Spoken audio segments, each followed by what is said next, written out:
Hello everyone and welcome to Studyinsights. সকলোকে পুনৰবাৰ স্বাগতম জনাইছো APSC CC Prelims 2025 বা 26 or Prelims practice question আমি ডিসকাস কৰি আছিলো আজি সেশন 2 আজি practice set 2 যত আমি ওইন কিছুমান important statement based question regarding APSC Prelims আমি ডিসকাশন কৰিম আই হোপ আপোনালোকে উপকৃত হ'ব ঠিক আছে অডিও ভিডিও গোটেইখিনি ক্লিয়াৰ হৈ আছে সাগে ওকে আপোনালোকে মোক কমেন্টত জনাওক যদি গুটেইখিনি ক্লিয়াৰ গৈ আছে আমি সেশনটো আগবঢ়াম ক্লিয়াৰ ন ঠিক আছে সো ইতিমধ্যে এটা ক্লাস আমি ডিসকাস কৰিছো regarding APSC CC Prelims GS set আসলতে আৰু পৰীক্ষাৰ আগলৈকে মই আপোনালোকক কথা দিয়া মতে এটা বিহুৰ আগত সেশন লৈছিলো বিহু গল ইলেকশন যোৱাৰ পিছত বিহু গল এতিয়া সেশন ৰেগুলাৰ আহি থাকিব এট লিষ্ট ওকে সো আমাৰ APSC Prelimsৰ কাৰণে এটা বিশেষ বেচ লঞ্চ কৰিছো recently Yet 300 plus PDF study material which can be downloaded, which can be printed. So yet apnalage pabo. GS paper 1 aru CSET gutekhini cover up korim ami ei bishek course tut and I hope apnalage yar dwara upokrito hobo khub kom mullyote apnalage ei course ta avail koribo paribo description at link dia ase odik janibo karone apnalage muk eitu number WhatsApp koribo pare 1.5 বছৰৰ validity pabo okay so eibar lole ohabar prelims to apnalokor help hoi jabo ঠিক আছে okay so আমি start কৰিছো সেশনটি প্ৰথমটো question স্ক্ৰিনত regarding the Paik system of Ahom administration ঠিক আছে পাইক সিস্টেমৰ ওপৰত এটা কোৱেশ্চন আনিছো এন্ড এনেকুৱা কোৱেশ্চন ইতিমধ্যে আহি গৈছে APSC ফেভাৰিট টপিক হয় যে আমাৰ আহোম হিষ্ট্ৰী ৰাইট আহোম হিষ্ট্ৰীৰ বিভিন্ন এডমিনিষ্ট্ৰেটিভ পলিচিজ যিবিলাক আছিল লাইক আমি পাইক সিস্টেমৰ কথা ক'ব পাৰো লাইক আমি পৌসা সিস্টেমৰ কথা ক'ব পাৰো হয় না তো এইবিলাক টপিকৰ ওপৰত স্টেটমেন্ট বেস বিভিন্ন ফ্যাক্চুয়াল কোৱেশ্চন আহি যায় এনেকুৱাকে আৰু আপোনালোকে আশা কৰিব পাৰে এনেকুৱা ধৰণৰ কোৱেশ্চন ওকে সো কোৱেশ্চনটোত কি দিয়া হৈছে আপোনালোকে মন কৰিব কমেন্ট কৰি যাব আনসাৰ বিলাক consider the following statement regarding the paik system of Ahom kingdom okay যে আহোম সাম্ৰাজ্যৰ পাইক সিস্টেমৰ ওপৰত ইয়াত স্টেটমেন্ট দিয়া হৈছে and let us have a look on the statements কি দিয়া হৈছে every able bodied male between the age of 15 to 50 years was considered as a pike অৰ্থাৎ কি যে 15 পৰা 50 বছৰ বয়সৰ যিখিনি লুক আছে এবল বডি মানে কি যিখিনি আমাৰ বিকলাংগ নহয় ওকে যিখিনি আমি কি ক'ব পাৰো হসল আসলতে হয় না জুনে ধুনিয়াকে চলাচল কৰিব পাৰে খুৰা বা তেনেকুৱা নহয় হয় না এবল বডি তো তেওলুকৰ বয়স যদি 15 পৰা 50 বছৰ ভিতৰত হয় তেতিয়া হলে তেওলুকক পাইক হিচাপে কনসিডাৰ কৰা হয় ওকে তেওলুকক এগৰাকী পাইক বুলি কোৱা হয় Statement 2 কোৱা হৈছে the pikes were completely exempted from rendering any military service to the state যে কোৱা হৈছে যে পাইক সকলক তেওলুকক কিহৰ পৰা পৰিত্ৰাণ দিয়া হয় বা বঞ্চিত ৰখা হয় হেয়া হৈছে কি যে ষ্টেট সাৰ্ভিস মিলিটাৰী সাৰ্ভিস ষ্টেটত অৰ্থাৎ তেওলুকৰ সাম্ৰাজ্যৰ মিলিটাৰী সাৰ্ভিসৰ ক্ষেত্ৰত তেওলুকক এক্সামশন দিয়া হয় বুলি কোৱা হৈছে ওকে আমি গম নাপাও কাৰেক্ট হয় নে নহয় Next statement কোৱা হৈছে the land allotted to the pikes for their maintenance was strictly hereditary and could never be redistributed অৰ্থাৎ কি যে যি গা মাটি বুলি আসলতে কোৱা হয় ওকে ইয়াত বহুতে কমেন্ট কৰিছে okay I will check the comment and reply ঠিক আছে ইয়াত আমি এটা কথা গম পাও যে গা মাটি কাক কোৱা হয় যে আসলতে পাইক যিসকল থাকে ওকে পাইক আন কোনো একো নহয় পাইক লোকসকলকে কোৱা হয় সো এই পাইক সকলক কি দিয়া হয় তেওলুকক গা মাটি দিয়া হয় দুপুৰাকে মাটি দিয়া হয় আজিৰ হিচাপত প্ৰায় 6-7 বিঘা হ'ব হয় না তো দুপুৰাকে গা মাটি দিয়া হয় আৰু সেই গা মাটিৰ বিষয়ে কোৱা হৈছে যে এই যেটো ল্যান্ড এলট কৰা হয় পাইক সকলক তেওলুকৰ শ্ৰমৰ বিনিময়ত ফৰ देयर মেইনটেনেন্স ওয়াজ স্ট্ৰিক্টলি হেৰিডিটৰী অৰ্থাৎ কি এটো কি হয় বংশগত বা বংশানুক্ৰমে পিতৃৰ পৰা পুত্ৰলৈকে যায় ঠিক আছে হেৰিডিটৰী বুলি কোৱা হৈছে and could never be redistributed আৰু পিছত তা ৰিডিস্ট্ৰিবিউট কৰিব নোৱাৰে বুলি কোৱা হৈছে ওকে এতিয়া ইয়াত কি কৈছে বহুতে কি কৈছে অল কৈ আছে কোনোবা সি কৈ আছে সি মানে কি 2 and 3 আৰু আমাক কি বিচাৰিব দিয়া হৈছে correct statement we are asked to find the correct statement okay so এই কোৱেশ্চনটোত আমি যদি চাও স্টেটমেন্ট 1 to definitely correct হয় যে 15 পৰা 50 বছৰ বয়সৰ ওকে কি সকল ব্যক্তি যি সকল ব্যক্তি আসলতে কি হয় কোনো নবেল নহয় অৰ্থাৎ কোনো সাধু সন্তি নহয় কোনো ডিসেবল পারসন নহয় শিশু নহয় ওকে তেতিয়া হলে কোনো বিকলাঙ্গ নহয় তেতিয়া হলে তেওঁলোকক পাইক বুলি কনসিডাৰ কৰা হয় 15 পৰা 50 বছৰ বয়সৰ লোকসকলক আৰু এটো কাৰেক্ট বুলি ক'ব পাৰো কেলে কি ইয়াত এবল বডিড বুলি কোৱা হৈছে ওকে Second statement কোৱা হৈছে the Pikes were completely exempted. Definitely not correct. They are not exempted. In fact, যেতিয়া যুদ্ধৰ সময় আহে তেতিয়া তেওঁলোকক মিলিটাৰী সাৰ্ভিসত যোগদান দিয়া হয় ঠিক আছে আৰু পিস টাইমত তেওঁলোকক তেনেকুৱা ওয়েজ লেবাৰ ইত্যাদি কৰিব দিয়া হয় so statement 2 is also correct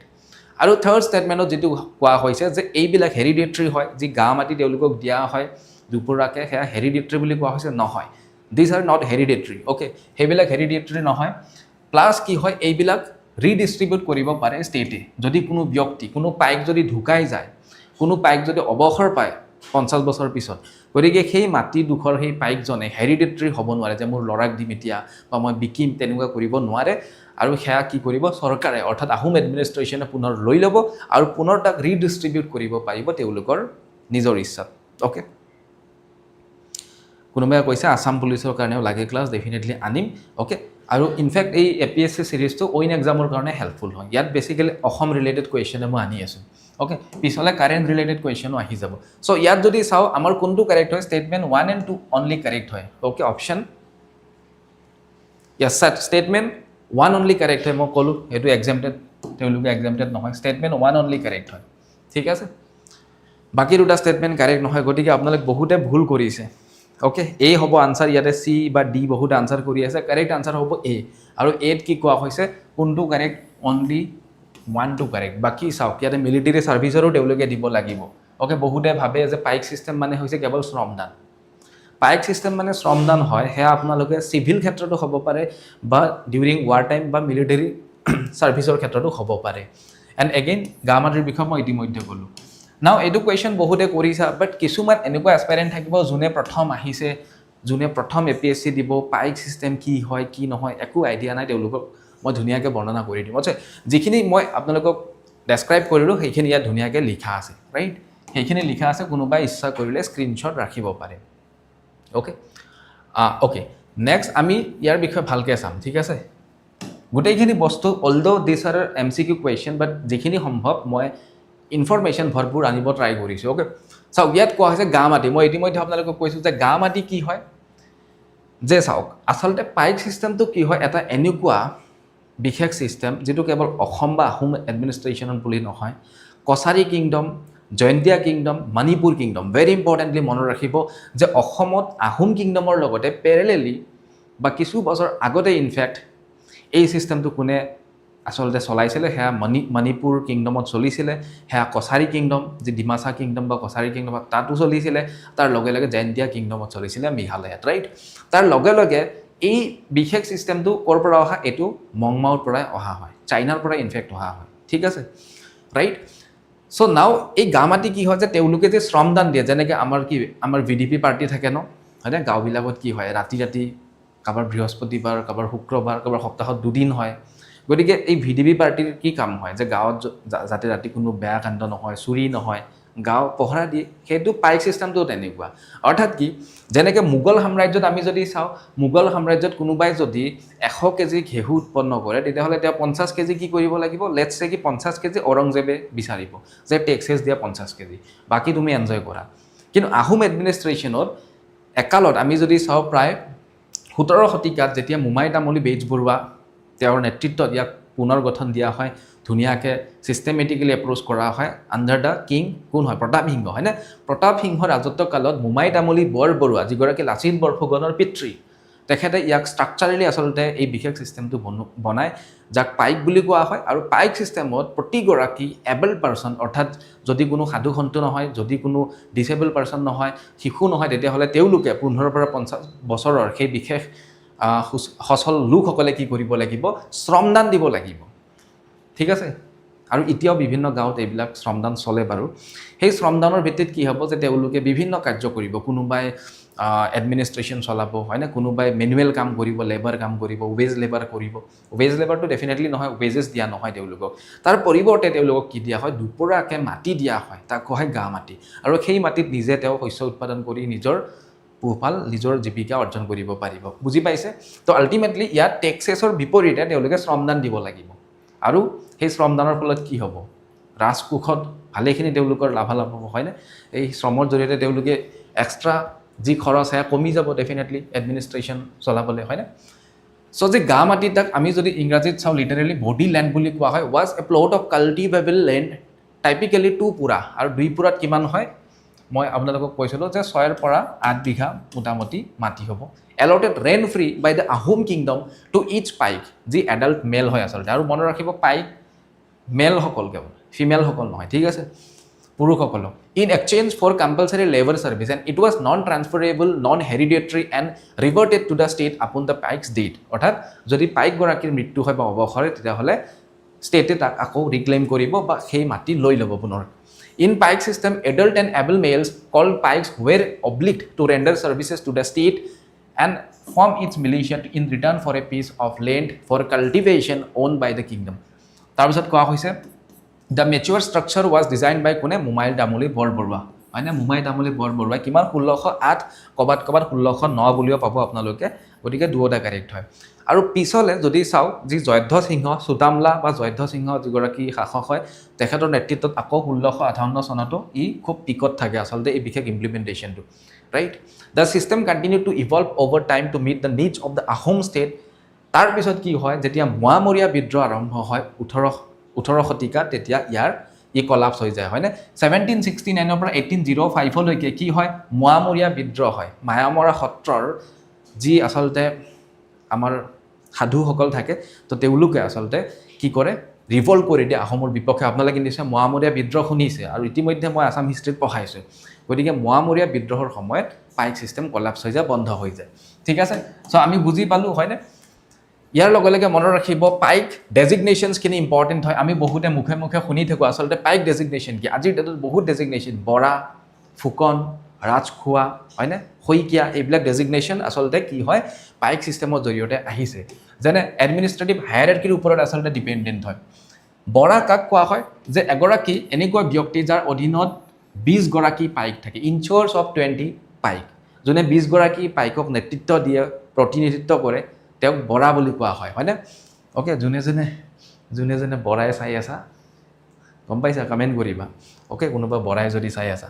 then হৈকিয়া in charge of 100 পাইক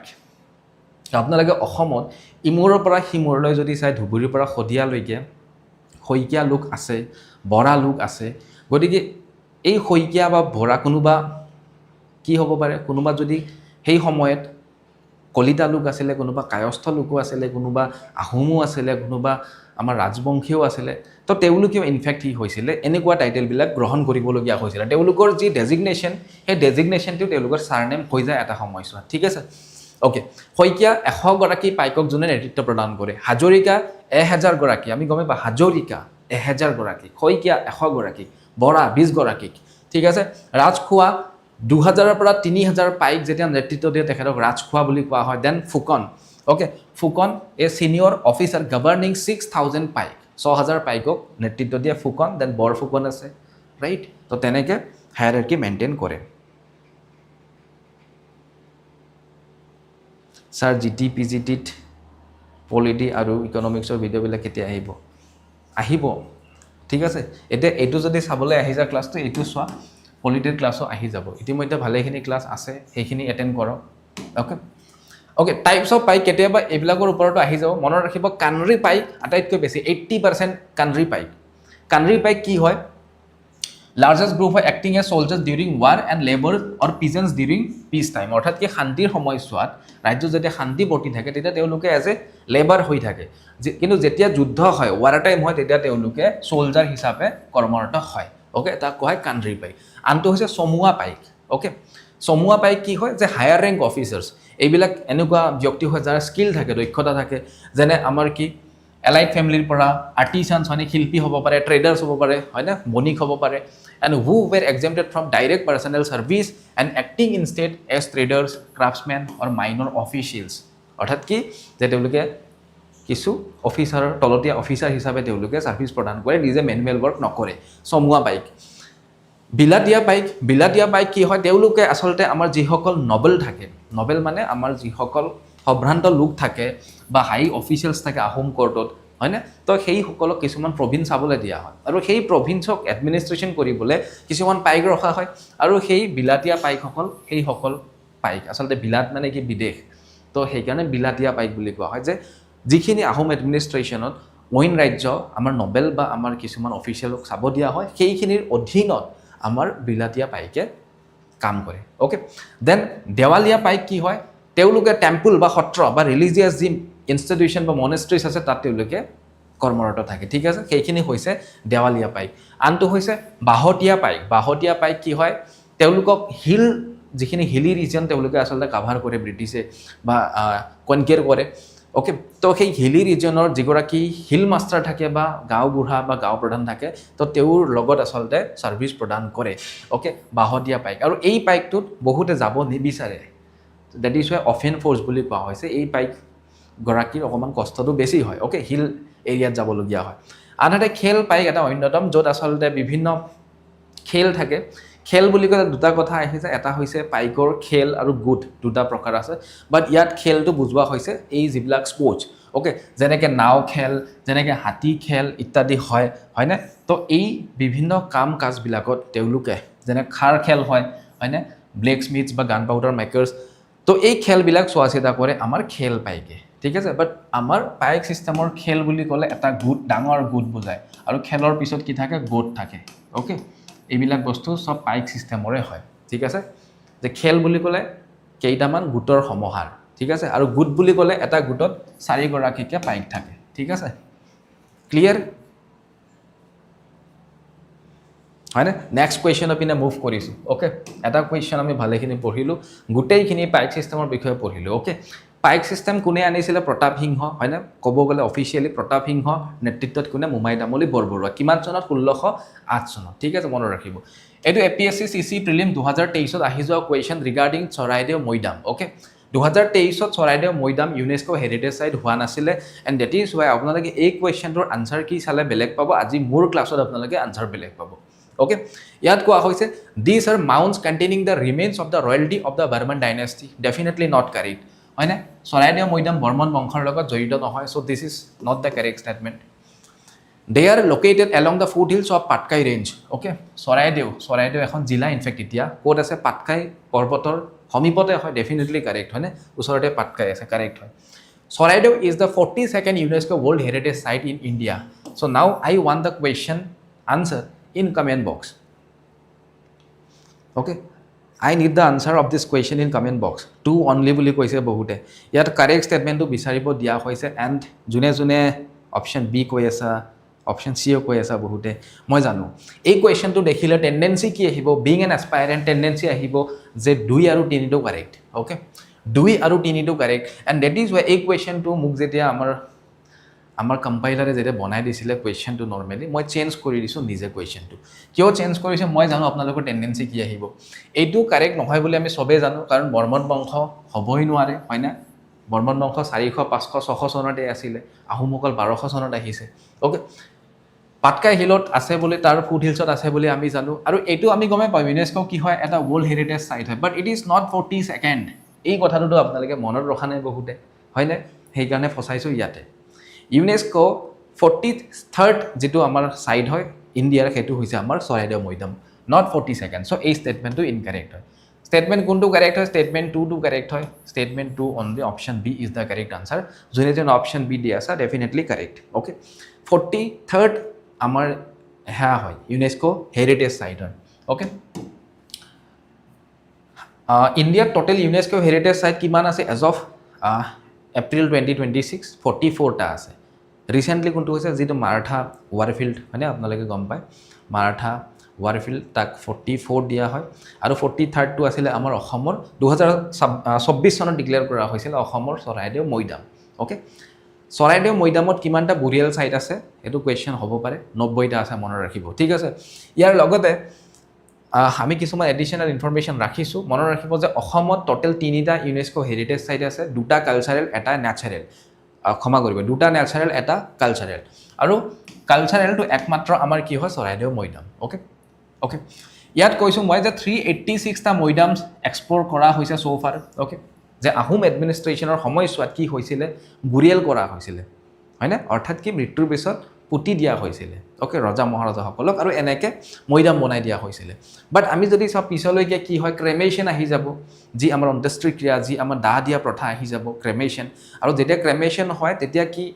এই মৈদামত অনা নাছিলে নেকি আনিছিলে যেতিয়া ক্ৰেমেশ্যন ষ্টাৰ্ট হৈছিলে তেতিয়া কি হৈছিলে যে যিখিনি ভস্ম হয়নে চিতা ভস্ম যিখিনি হয় বা যিখিনি হাড় হয় অস্থি হয় সেইখিনি আনি পেলাই এনেকৈ বুৰিয়াল কৰা হৈছিলে মৈদাম হিচাপে ঠিক আছে 386টা মৈদামৰ ভিতৰত 90টা ৰয়েল মৈদাম ক'ত আছে ভালকৈ প্ৰিজাৰ্ভ কৰা হৈছে চৰাইদেউত and that is why it become an important site to be preserved আৰু UNESCO that is why আমি যদি চাই UNESCO ইয়াক as a cultural UNESCO heritage সাইটৰ এটা সাইট হিচাপে ইয়াক ডিক্লেয়াৰ কৰিছে কেতিয়া যে আমি যদি চাও 2024 চনৰ জুলাই মাহত ঠিক আছে 2024 মনত ৰাখিব বাট আফটাৰ দ্য 18th century মই ইতিমধ্যে ক'লো যে যেহেতু হিন্দুইজমটো খুব বেছি পিকত আহি যায় হয়নে শিৱসিংহ ফুলেশ্বৰী ওকে জয়ন্ত সিংহ তেওঁলোকে হিন্দু ধৰ্মৰ প্ৰতি অকমান হেয়া হয় গতিকে সেই সময়ছোৱাৰ পিছত ক্ৰিমেশ্যন ষ্টাৰ্ট হয় আৰু ক্ৰিমেশ্যন ষ্টাৰ্ট হোৱাৰ লগে লগে সিস্টেমটো অকমান হলনি হয় ঠিক আছে বুজি পাইছে গোটেইখিনি ক্লিয়াৰ ওকে সেশন 2 যিমান পাৰে মনোযোগ দি চাওক কোৱেশ্চন 10টা 15টা 20টা ডাজন্ট ম্যাটাৰ বাট তাৰ লগত থকা ইনফৰমেশন খিনি মই যিমান সম্ভৱ এটা কোৱেশ্চনত সেই টপিকটো মই ক্লিয়াৰ আউট কৰি দিব বিচাৰিম ঠিক আছে ওকে সো আমি বুজি পালো হয় না কেতিয়া 26 জুলাই 2024 ত আমাৰ ইউনেস্কো হেৰিটেজ সাইট হৈছিল চৰাইদেউ মৈদাম অসমত তিনিটা আছে 85 চনত 1985 চনত কেতিয়া 1985 চনত কোন দুখন কাজিৰঙা আৰু মানাস ওকে কাজিৰঙা আৰু মানাস এই দুটা UNESCO heritage site okay UNESCO heritage site Kaziranga Manas 1985 চনতে হয় ঠিক আছে এই দুটা কি হয় প্ৰাকৃতিক ন্যাচাৰেল বাট আমাৰ চৰাইদেউটো কি হয় সাংস্কৃতিক হয় কালচাৰেল আৰু কেতিয়া হয় প্ৰায় 50 বছৰ পিছত নে 25 আৰু 15 কিমান 40 বছৰ পিছত আফটাৰ 40 ইয়াৰ্স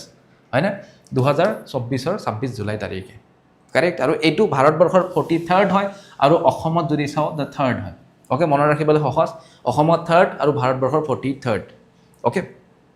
আৰু এজ অফ নাও যদি চাও 44টা designated UNESCO world heritage site আছে তাৰে ভিতৰত ভাৰতবৰ্ষত তাৰে ভিতৰত 36টা কালচাৰেল 7টা ন্যাচাৰেল আৰু এটা মিক্স আৰু মিক্সটো কোনটো হয় কাঞ্চনজংঘা ন্যাশনাল পাৰ্ক অফ সিকিমৰ কাঞ্চনজংঘা ৰাষ্ট্ৰীয় উদ্যানখন কি হয় cultural as well as natural site হয় মনত ৰাখিব ইম্পৰ্টেন্ট ওকে তাৰ পিছত ইয়াত কোৱা হৈছে যে 2024 ত আমাৰ অসমৰ চৰাইদেউ মৈদাম আৰু 2025 ত মাৰাঠা মিলিটাৰী ল্যান্ডস্কেপ যেটো হয় হেতু আমাৰ as a UNESCO heritage site latest UNESCO heritage site হয় মাৰাঠা যেটো আমাৰ ল্যান্ডস্কেপ হয় okay military landscape consider the following statement regarding Sattriya dance okay Sattriya নৃত্য যেটো আমাৰ যি আমাৰ নৱ বৈষ্ণৱ ধৰ্ম হয় না নৱ বৈষ্ণৱ ধৰ্ম নিউ বৈষ্ণৱ যি আমাৰ এশৰণ নাম ধৰ্ম তাত শ্ৰীমন্ত শংকৰদেৱৰ নেতৃত্বত কি হৈছিল যে সত্ৰিয় নৃত্য আসলতে আমাৰ সত্ৰবিলাকৰ পৰা ইভলভ হৈছিল হয় না it was introduced in the 15th century by the great Vaishnav saint মহাপুৰুষ Srimanta Sankardev definitely correct option 2 কি কোৱা হৈছে it was recognized as a classical dance by Sangeet Natak academy in the year of 2000 okay এটাও কাৰেক্ট হয় the dance initially performed by male monk known as bhakot I don't know correct hoy na noy now it is your turn to comment the answer in comment box comment to jonak yat 1 and 2 koise kunu kunu all boli koise ki hoy kuntu statement yat correct statement besora hoise okay let me check question to phosaisu ba apnalok keneke phosaisu bohude kobo nohoy সত্ৰিয় to লৰাও নাছে ছোৱালীও নাছে Sattriya dance is performed by both men and women হয় না বাট মই ইয়াত কি কৈছো মই কৈছো কেৱল লৰাই নাছে কেৱল মেল মংক অৰ্থাৎ কি কেৱল পুৰুষ সাধু বা সন্ত বা পুৰুষ সত্ৰৰ লোকে আসলতে ইয়াক পৰিবেশন কৰে বাট নট কাৰেক্ট কিয় নহয় বাট কাৰেক্ট এই স্টেটমেন্টটো কিয় কাৰেক্ট ইনিশিয়ালি শব্দটো ইয়াত সোমাই আছে the dance initially performed by male monk known as ভকত যে আৰম্ভণিতে যেতিয়া সত্ৰিয় ডান্স ইভলভ হৈছিল সত্ৰৰ পৰা তেতিয়া পুৰুষে তাক পৰিবেশন কৰিছিল আৰু আজিৰ ডেটত আমি মহিলাক বেছিকৈ কৰা দেখিবলৈ পাওঁ হয় না সত্ৰিয়া ডান্স বুলি ক'লে এই যেটো ডান্স পাৰফৰ্ম কৰে আমাৰ ষ্টেজত বা বিভিন্ন অনুষ্ঠানত বিশেষকৈ মহিলাই কৰে বাট তাক আৰম্ভণি দিছিলে পুৰুষসকলে গতিকে এই ষ্টেটমেন্টটো কাৰেক্ট হ'ব ওকে আৰু যোনে কৈছা 1 2 3 কাৰেক্ট ডেফিনেটলি কাৰেক্ট ওকে প্ৰথমটো কাৰেক্ট হয় শংকৰদেৱে আনিছিলে দ্বিতীয়টো কাৰেক্ট হয় কেতিয়া 15 নৱেম্বৰ 2000 চনত সংগীত নাটক একাডেমিয়ে ক্লাসিক্যাল ডান্সটোক ভাৰতবৰ্ষৰ 8টা ক্লাসিক্যাল ডান্সৰ ভিতৰত এটা অন্যতম হিচাপে ডিক্লেয়াৰ কৰিছিল আৰু ভকতসকলে ইয়াক আৰম্ভণিতে পাৰফৰ্ম কৰিছিল সত্ৰবিলাকত পিছলে বিংশ শতিকাৰ সময়ছোৱাত 20th centuryত কি হয় যে আমাৰ পুৰুষৰ লগত মহিলাসকলে ইয়াক পাৰফৰ্ম কৰা আৰম্ভ কৰে ওকে অল আৰ কাৰেক্ট ঠিক আছে গোটেইখিনি ইয়াত মই ৰাখি দিছোঁ যিখিনি কথা আপোনালোকক ইতিমধ্যে মই এক্সপ্লেইন কৰিছোঁ okay so moving to the next question ইয়াত দেখিছেনে এগৰাকী পুৰুষ বাকী মহিলাও আছে ইয়াতে okay next question okay consider the following statement about Majuli island okay Majuli island যে আমাৰ কি হয় পৃথিৱীৰ সৰ্ববৃহৎ নদীদ্বীপ মাজুলী হয়নে এই মাজুলী আইলেণ্ডৰ ওপৰৰ ষ্টেটমেণ্ট দিয়া হৈছে তিনিটা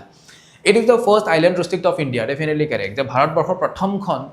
আইলেণ্ড ডিষ্ট্ৰিক্ট প্ৰথমখন দ্বীপ জিলা আচলতে সেইখন হৈছে আমাৰ Majuli It is surrounded by the Brahmaputra river to the south and the Kherkhutia Khuti joined by the Subansiri river to the north. তো কি কৈছে যে ব্ৰহ্মপুত্ৰ নদী আৰু আনফালে আছে আমাৰ খেৰখুটিয়া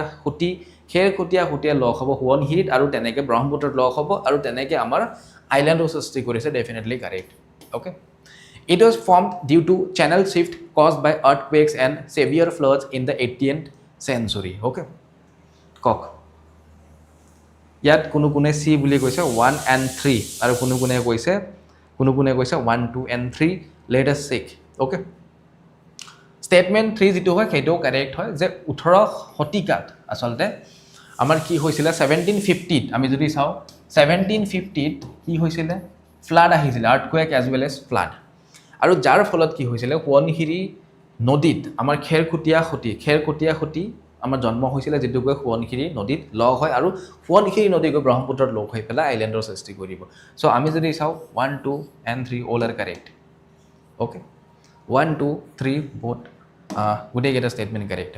okay now let us have a look on Majuli island আসলতে মাজুলী কেনেকৈ সৃষ্টি হৈছে মই আপোনালোকক বুজাই দি আছো চাওক মাজুলী সৃষ্টিত আৰু এটা নদীৰ ভূমিকা আছে সেইটো হৈছে বুঢ়ী দিহিং যাক দিহিং নদী বুলি কোৱা হয় ওকে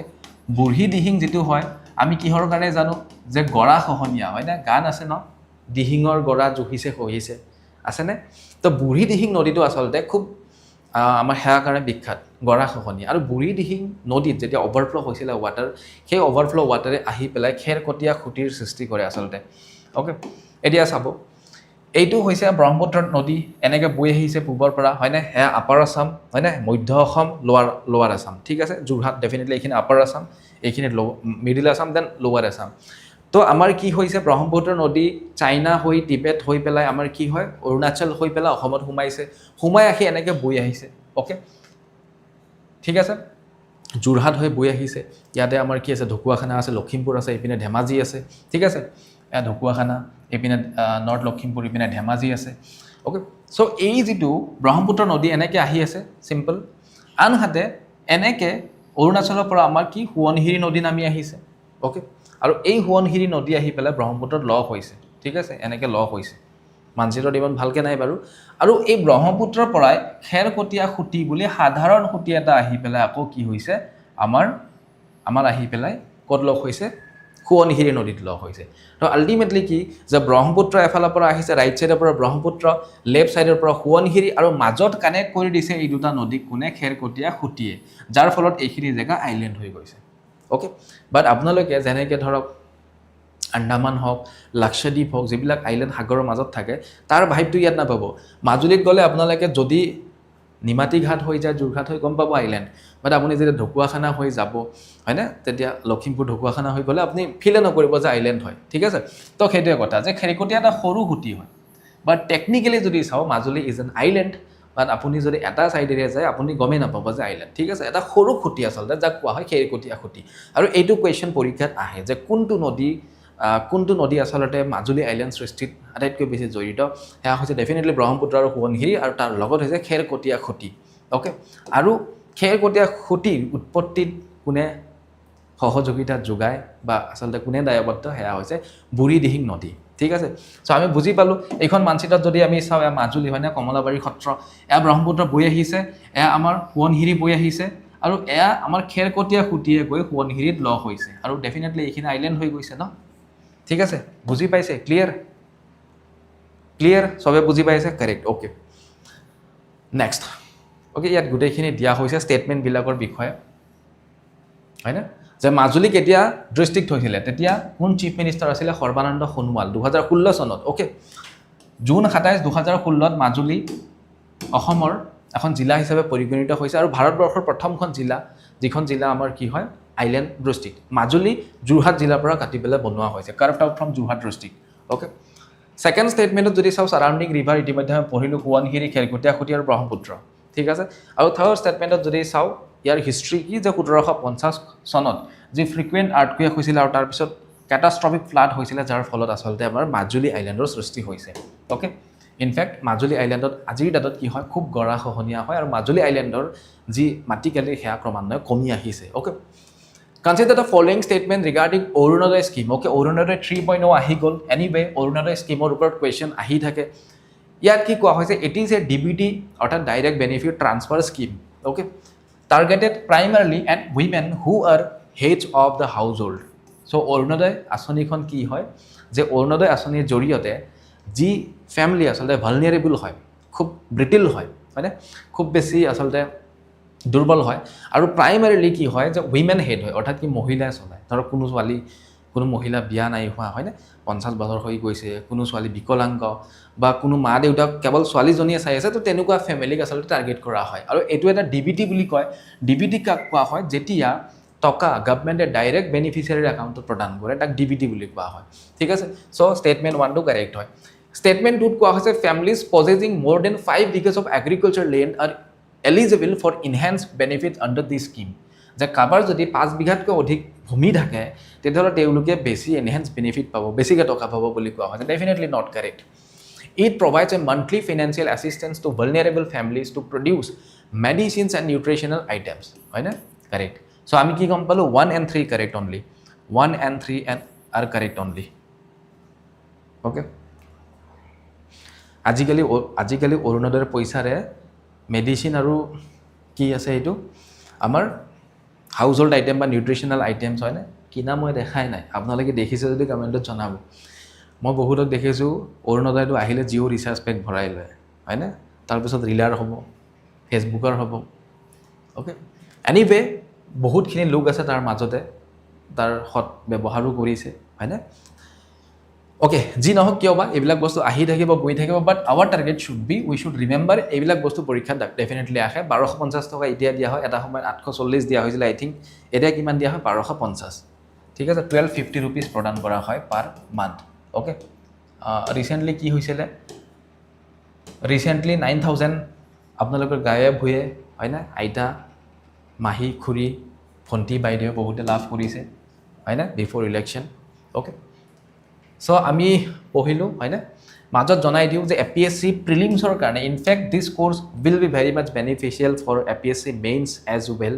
আপোনালোকে যদি মেইনছৰ প্ৰিপাৰেচন কৰে তাতো হেল্প হ'ব ওকে ইয়াত আমি GHC দুটাই আপোনালোকক পঢ়ুৱাম ইতিমধ্যে ইকোনমিক্সৰ ক্লাছ উৎপল ছাৰে ষ্টাৰ্ট কৰিছে live class recorded class PDF notes study materials special guidance আমি প্ৰভাইড কৰিম যেহেতু প্ৰায় 70 ডেজ আছে APSC বাবে আমি উইদিন 50 or 60 days এই কোর্সটো কভার আপ কৰিম ইতিমধ্যে 200 প্লাস PDF দিয়া হৈছে আকৌ 100 PDF ইয়াত দিয়া হ'ব more than 100 PDF ইয়াত দিয়া হ'ব ওকে ওকে এতিয়া স্টেটমেন্ট দিয়া হৈছে ৰিগাৰ্ডিং ট্ৰিটি অফ ইয়ান্দাবু ঠিক আছে আৰু আমাক কাৰেক্ট স্টেটমেন্টটো বাছি উলিয়াব দিয়া হৈছে ওকে আপোনালোকে এই বস্তুটো চাই ল'ব যে কাৰেক্ট নে নট কাৰেক্ট লিখা থাকে ওকে সেই বস্তুবিলাক চাই ল'ব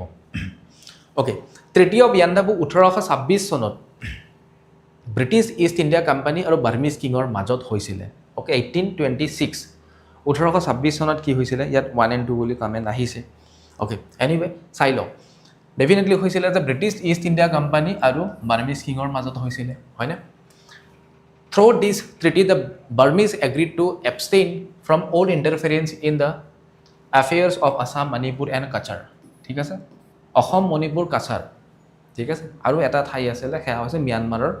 আৰাকান বুলি এডোখৰ ঠাই আছে ঠিক আছে তো এই ঠাই পৰা আসলতে কি হ'ব বাৰ্মিজ সকলে নিজক উইথড্ৰ কৰিব দুটা statement correct Purandar Singha was installed as the king of Upper Assam immediately following the signing of this treaty okay এইটো স্টেটমেন্ট ইনকাৰেক্ট হয় ইয়াত ইনকাৰেক্ট কিয় হয় এইটো স্টেটমেন্ট বিকজ ইয়াত এটা ওয়াৰ্ড আছে ইমিডিয়েটলি okay সো আসলতে কি হৈছিল ট্ৰিটি অফ ইয়ান্দাবু যেতিয়া হৈছিল তেতিয়া ব্ৰিটিছ আহিছিল হয় না আপোনালোকে নিশ্চয় জানে যে আমাৰ অসমত কি আছিল আহোম সকলে শাসন কৰি আছিল হয় না তাৰ লগে লগে পেৰেলেলি কোচ সকল চুটিয়া সকল কছাৰী সকল আছিল বাট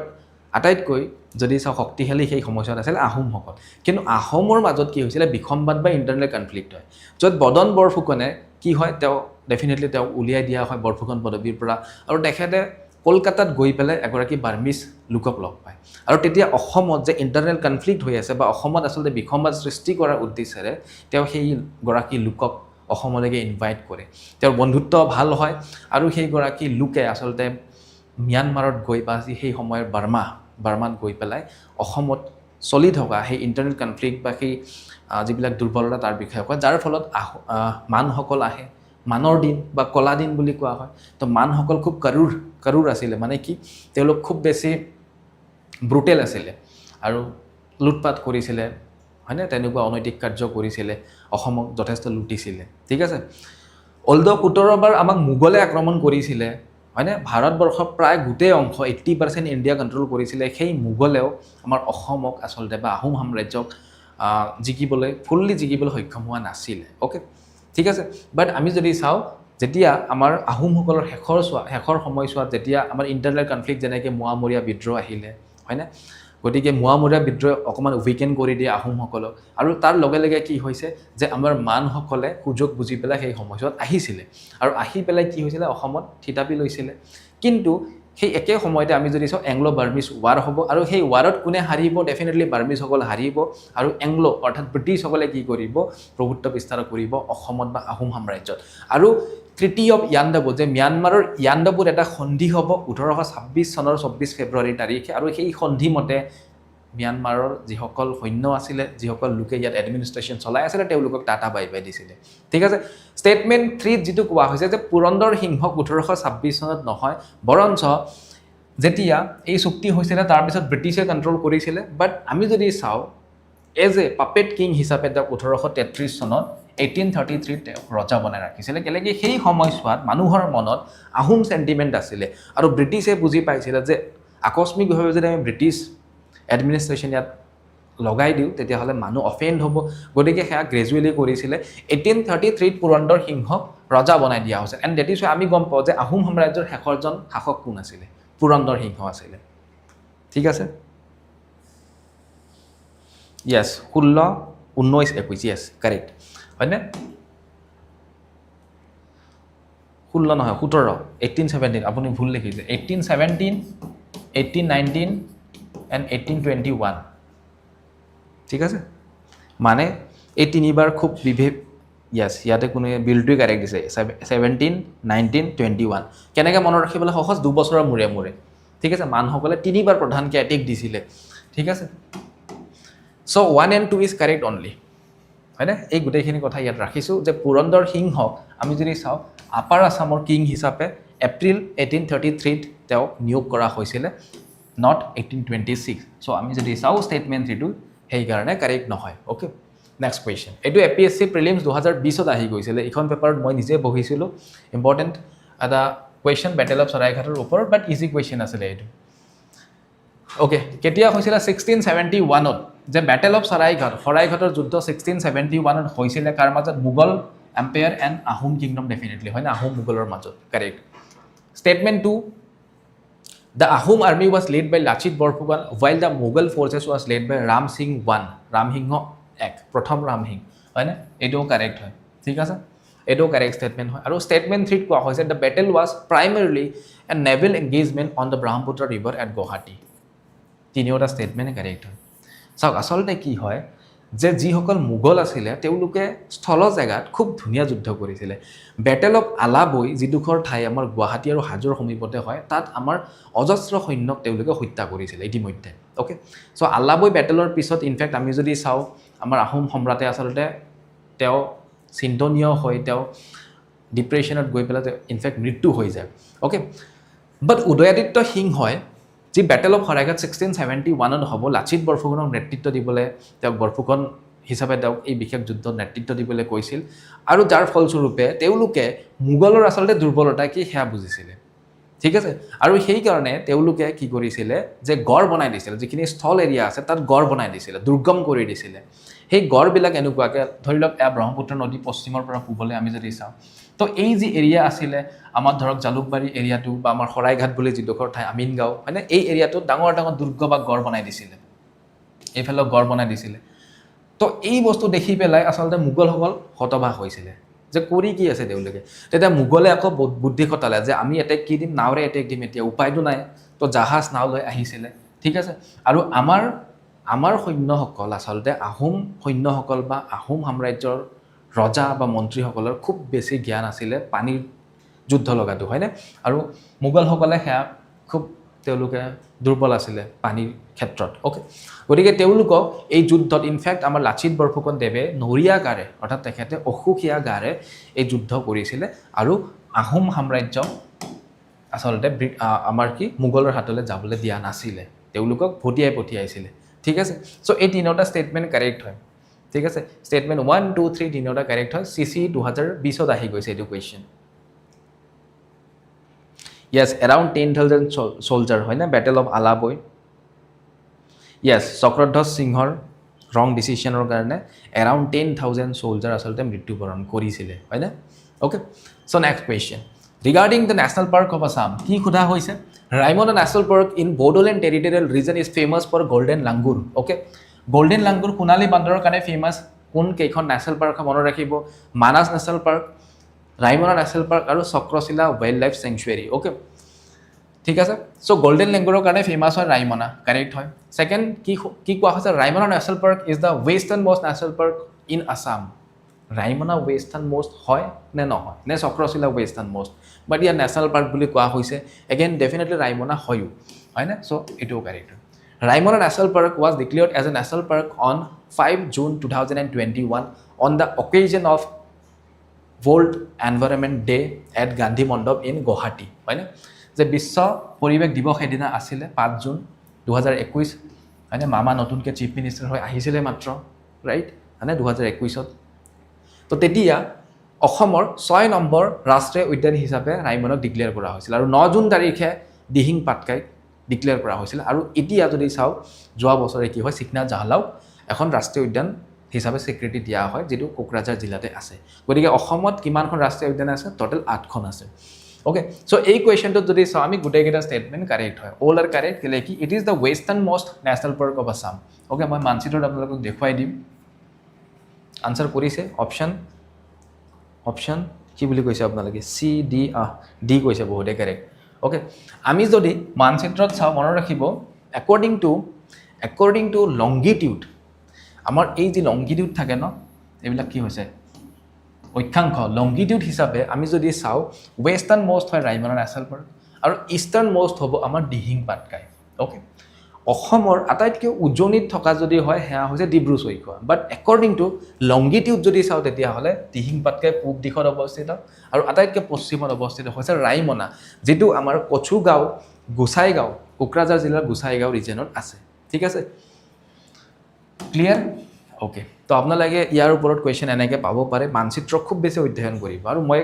কোৱেশ্চন বিলাকত আনিম জাস্ট আপোনালোকে কমেন্ট কৰিব সেশনটো চাই যদি হসাই ভাল লাগি আছে বুজি পাই আছে বা বিচাৰিছে এনেকুৱা কোৱেশ্চনছ এনেকুৱা সেট মই আৰু আনিব লাগে সেশনটো ৰেকৰ্ডেড যেতিয়া চাব কমেন্ট কৰিব আপোনালোকে ঠিক আছে next question consider the following statement regarding Ambubachi Mela ঠিক আছে অম্বুবাচি শব্দটো এটা সংস্কৃত শব্দৰ পৰা আহিছে তাৰ মিনিংটো হৈছে পোৰিং ওয়াটাৰ ঠিক আছে যে কি যে পবিত্ৰ জল তাত ঢালি দিয়া আচলতে okay Ambubachi okay it is an annual Hindu Mela held at Kamakya temple in Guwahati during the Assamese month of Ahar okay Ahar মাহত হয় বুলি আমি জানো ন Ahar মাহত হয় ঠিক আছে তেতিয়া জুন মাহৰ আই থিং 20-21 তাৰিখ মান থাকে okay Ambubachi মেলা কাৰেক্ট ঠিক আছে Ahar মাহটো কি হয় অসমীয়া ক্যালেন্ডাৰৰ Ahar মাহটো 32 দিনীয়া হয় অসমীয়া ক্যালেন্ডাৰত লিপ ইয়াৰ নাই তো দ্যাট ইজ আহাৰ মাহটো 32 দিনীয়া হয় 32 ডেজ থাকে আহাৰ মাহত ওকে নেক্সট কোৱা হৈছে the festival celebrates the annual menstruation course of goddess Kamakhya যে মা কামাখ্যাৰ ঋতুস্ৰাৱ আচলতে যি মা কামাখ্যাৰ ঋতুস্ৰাৱ হয় বাৰ্ষিক এটা আৰু তাৰ কাৰণে আচলতে কিছুদিন দুৱাৰ বন্ধ ৰখা হয় তাৰ পিছত খুলি দিয়া হয় ভক্তসকলৰ কাৰণে আৰু ইয়াত মেলা হয় বিভিন্ন ভক্ত ইয়াত আহে বিভিন্ন প্ৰান্তৰ পৰা known as the Kumbh Mela of east okay যে আমাৰ পূৰ্ব দিশৰ কুম্ভ মেলা বুলি জনা যায় ঠিক আছে কুম্ভ মেলা ক'ত হয় কুম্ভ মেলা আমাৰ নাসিকত হয় হৰিদ্বাৰত হয় আৰু ক'ত হয় উজ্জয়িনত হয় আৰু ক'ত হয় এলাহাবাদ বা প্ৰয়াগৰাজত হয় হয়নে মহাকুম্ভ ক'ত হয় মহাকুম্ভ কেৱল প্ৰয়াগৰাজত হয় হয়নে মহাকুম্ভ কেতিয়া হয় 144 ইয়াৰ্ছৰ মূৰত হয় কুম্ভ মেলা কেতিয়া হয় 12 বছৰৰ মূৰত হয় হয়নে বাট আমি যদি চাওঁ অসমৰ কুম্ভ বা ইষ্টৰ কুম্ভ পূৰ্ব দিশৰ কুম্ভ বুলি কোৱা হয় আমাৰ কাক আমাৰ কোৱা হয় হেয়া অম্বুবাচী মেলা ঠিক আছে আপোনালোকে মোক কওক যে কুম্ভ অফ নৰ্থ ইষ্ট বুলি কোনখন বিশেষ মেলা কোৱা হয় ঠিক আছে Kumbh of north east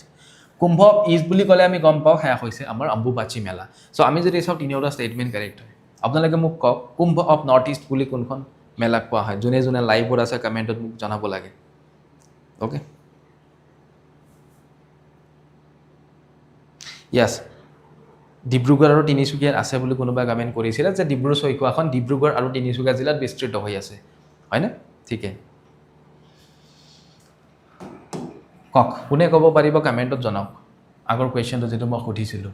okay আমি 9টা কুৱেশ্যন পঢ়িলোঁ য়েছ 10 নম্বৰ কুৱেশ্যন কোনে কমেণ্ট কৰিব পৰা নাই okay consider the following statement regarding the Assam accord Assam চুক্তিৰ ওপৰত অসম চুক্তি মানে অসম চুক্তিৰ 6 নং দফা আমি শুনি থাকোঁ অ'কে অসম চুক্তি যিখন হৈছিলে সেইখন কি হৈছিলে government of Assam government of India আৰু সদৌ অসম ছাত্ৰ সন্থা বা সদৌ অসম গণ সংগ্ৰাম পৰিষদ অল আছাম গণ সংগ্ৰাম পৰিষদ অ'কে ভৃগু কুমাৰ ফুকন হয়নে প্ৰফুল্ল কুমাৰ মহন্ত তেওঁলোক আছিলে অ'কে এনিৱে ইয়াত কি কোৱা হৈছে যে 15 আগষ্ট 18 য়েছ এইটো মেনশ্যন নাই এনিৱে 15 আগষ্ট 1985ত কি হৈছিলে যে অসম চুক্তি স্বাক্ষৰিত হৈছিলে ট্ৰাই পাৰ্টি এগ্ৰিমেণ্ট আছিলে অৰ্থাৎ চেণ্ট্ৰেল ষ্টেট আৰু আমাৰ যি আচলতে পাৰ্টি অসমৰ যি আচলতে সংগঠন ছাত্ৰ সংগঠন তো এই তিনিটা পাৰ্টিৰ মাজত এটা ট্ৰাই পাৰ্টি এগ্ৰিমেণ্ট আছিলে ৰাইট তেতিয়া কোন আছিলে প্ৰাইম মিনিষ্টাৰ ৰাজীৱ গান্ধী আছিল মনত ৰাখিব Rajiv Gandhi was the prime minister at that time correct হয় হয়নে দ্য ক্ল'জ 6 দেট ইজ মানে আমি কি গম পাওঁ 6 নং দফা আমি শুনি থাকোঁ না নিউজত পেপাৰে পত্ৰই 6 নং দফা অ'কে ক্ল'জ 6 যাক কোৱা হয় অসম চুক্তিৰ clause 6 of the Assam accord promises constitutional অৰ্থাৎ সাংবিধানিক লেজিছলেটিভ অৰ্থাৎ কি বিধেয়কজনিত এণ্ড এডমিনিষ্ট্ৰেটিভ অৰ্থাৎ কি যে আমাৰ প্ৰশাসনিক safeguards to protect the culture identity of the Assamese people যে অসমীয়া লোকসকলৰ যি সাংস্কৃতিক পৰিচয় সেয়া আমাৰ লেজিছলেটিভ দিশতে হওক সাংবিধানিক দিশতে হওক বা প্ৰশাসনিক দিশতেই হওক যদি আমাৰ যাতে সেয়া প্ৰটেক্ট থাকে সেয়া যাতে ৰক্ষণাবেক্ষণ থাকে তাৰ কথা ক্ল'জ 6ত লিখা হৈছে okay yes Parshuram Kund Mela very good Parshuram Kund of Arunachal Pradesh যাক কোৱা হয় কুম্ভ অফ নৰ্থ ইষ্ট কোনে কমেণ্ট কৰিছা বিলটোৱে কৰিছা ভেৰি গুড বিলটো ভাত খাব গৈছিলা নেকি অকণমান টাইম কমেণ্ট নাছিল যে হয়নে ঠিক আছে ভাত তাত খালেনে আপোনালোকে ভাত খোৱা টাইম হৈ গৈছে ইতিমধ্যে 10 বাজিলে অ'কে Statement 3 কোৱা হৈছে the base year for the detection and deletion of foreigner under the accord was set as 1951 1951 চনৰ কাট অফ ইয়াৰ হিচাপে ঘোষণা কৰিছিলে বুলি কোৱা হৈছে now I don't know this question মই একেবাৰে নাজানো আপোনালোকে কমেণ্টত জনাওক অ'কে আপোনালোকে কমেণ্টত জনাওক যে এই কুৱেশ্যনটোৰ আনচাৰ কি হ'ব অপশ্যন এ বুলি কৈছে 1 and 2 অনলি কোনে কৈছে বিলটো অ'কে আৰু কোনে কোনে কোৱা ঠিক আছে অ'কে অপশ্যন এত কি আছিলে 1 and 2 য়েছ চাওক অপশ্যন নহয় ষ্টেটমেণ্ট 3 যদি আমি চাওঁ যে বেছ ইয়াৰ অৰ্থাৎ কাট অফ ইয়াৰ বুলি ক'ব পাৰোঁ আমি কি কৈছিলে ডিটেকশ্যন অৰ্থাৎ ফৰেইনাৰ ডিটেকশ্যন আৰু প্ৰধানকৈ সেই ফৰেইনাৰত আমাৰ বাংলাদেশীখিনিয়ে আচলতে আছিলে যে অসমত যি অনুপ্ৰৱেশকাৰী আছিলে বিদেশী অনুপ্ৰৱেশকাৰী তো তেওঁলোকৰ ডিটেকশ্যন এণ্ড ডিলিশ্যন আৰু তেওঁলোকৰ removal under the accord was said as 1951 বুলি কোৱা হৈছে which is not officially correct ইয়াৰ ওপৰত ডিবেট চলি থাকে আচলতে বিভিন্ন লোকে মতবাদ আগবঢ়ায় বা সদৌ অসম ছাত্ৰ সন্থা বা সদৌ অসম গণ সংগ্ৰাম পৰিষদ অসম গণ পৰিষদ তেওঁলোকৰ ডিমাণ্ড আছিলে 1951 বহুতে 1951ক বেছ ইয়াৰ হিচাপে ল'ব কয় বাট অসম চুক্তিত অকণমান ৰিলেক্সেশ্যন দিয়া হৈছে 1971ৰ 24 মাৰ্চ অ'কে 24 মাৰ্চ বাংলাদেশ স্বাধীন হোৱাৰ লগে লগে ঠিক আছে তো 1971ৰ 24 মাৰ্চ তাৰিখটো আমাৰ কাট অফ ডেট বা কাট অফ ইয়াৰ হিচাপে আচলতে অসম চুক্তিত আছিলে গতিকে 1 and 2 কাৰেক্ট হয় 1 and 2 এই দুটা কাৰেক্ট হ'ব whereas statement 3 টো not correct so' option A correct হ'ব এইটো কুৱেশ্যনত বুজি পাইছে হয়নে 24 মাৰ্চ 1971 কাৰেক্ট অ'কে 1951 টু NRCৰ লগত জড়িত হয় নেশ্যনেল ৰেজিষ্টাৰ অফ চিটিজেন যেটো হয় NRCৰ লগত জড়িত হয় ওকে ইয়াত মই গুটেখিনি এক্সপ্লেনেশ্যন দি দিছো ঠিক আছে যিখিনি কথা ইতিমধ্যে মই আপোনালোকক ডেসক্ৰাইব কৰিলো এক্সপ্লেইন কৰিলো সেইখিনি ইয়াত লিখা আছে ধুনীয়াকৈ ওকে ঠিক আছে সো মই জনাই দিওঁ যে APSC প্ৰিলিমছৰ বেটছ আমাৰ তাত চলি আছে ষ্টাডি ইনসাইট এপ্লিকেশ্যনত উইথ মোৰ এনাৰ্জি উইথ মোৰ প্ৰেচাইজ আমি যোৱাবাৰতকৈ খুব ভালকৈ এইবাৰ উৎপল ছাৰ আমাৰ সাহিদ ছাৰ আৰু মই থাকিম তো আমি যিমান সম্ভৱ আপোনালোকক CTET as well as GS paper guide কৰিব ট্ৰাই কৰিম আপনি এক্সামলৈকে ইয়াৰ ভেলিডিটি 18 মান্থছ থাকিব ঠিক আছে সো আপোনালোকে এভেইল কৰিব পাৰিব ষ্টাডি ইনসাইট এপ্লিকেশ্যনত ADRE Assam police Assam forest PNRD GT PGT TET CTET আৰু বিভিন্ন কোৰ্सेस আমাৰ এপ্লিকেশ্যনত চলি আছে আৰু বিভিন্ন ধৰণৰ ষ্টাডি মেটেৰিয়েল আপোনালোকে আমাৰ ষ্টাডি ইনসাইট এপ্লিকেশ্যনৰ ফ্ৰী অফ কষ্ট পাব যে আজি যে সেশনটো মই লৈছো APSC যিমান সেশন হয় সব PDF আপোনালোকে ষ্টাডি ইনসাইট এপত ফ্ৰী অফ কষ্ট পাই যাব ঠিক আছে গতিকে সেশনটো আজি সামৰিছো এইখিনিতে আই হোপ আপোনালোকে ভাল পালে আৰু নেক্সট এটা সেশনত আমি পুনৰ লগ পাম যত আমি এগেইন এনেকুৱা ইম্পৰ্টেন্ট কোৱেশ্চনছ আনিম আপোনালোকে সেশন কেনেকুৱা পালে জাস্ট কমেন্ট বক্সত জনাবলৈ নাপাহৰিব Thank you everyone. Thank you for attending the session. Good night and take care. Good night.